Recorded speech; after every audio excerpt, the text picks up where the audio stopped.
Franklin, thanks so much for that. Let's switch gears here altogether. And the clergy has warned against the proposed constitutional amendment bill on presidential term limits. The bill, by Nandi Senator Samson Cherargei, seeks to extend the term of all elective positions from 5 to 7 years.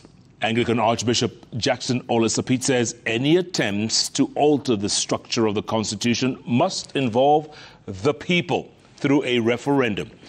As our very own Stephen Leto reports, Kenyans have until Friday to submit their written views to the Senate. Is it greed for power or greed for money in elective offices?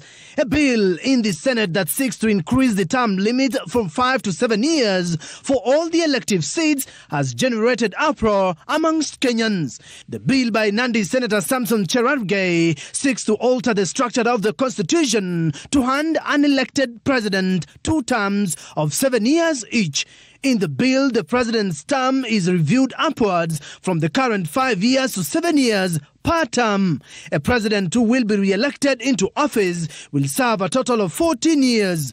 The bill also seeks to review upwards the term limits of members of the National Assembly, senators, women representatives, governors, and members of the county assemblies. Anglican Church Archbishop Jackson Olesapit has termed the debate on term limits as one that requires constitutional guidance, adding that it will require Kenyans to go to a referendum.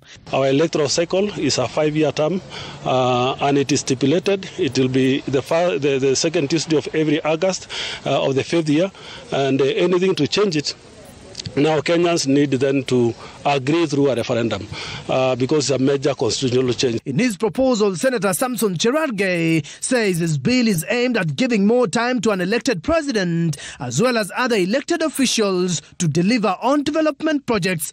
The Nandi senator says 7 years will enable the president to have a good opportunity to deliver his manifesto. Cherargei argues that given persistent presidential election disputes and subsequent court battles, it takes at least 2 years for the elected president to settle down. Thank you very much for your time, and my apologies for keeping you waiting.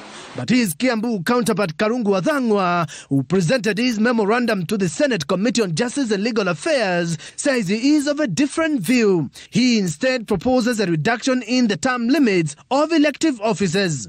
A 7-year term would diminish the frequency with which citizens can evaluate their leaders, making it harder to demand change when necessary. I'm moving an amendment that proposes a 4-year term limit for the president, members of parliament, senators, governors, and members of county assemblies.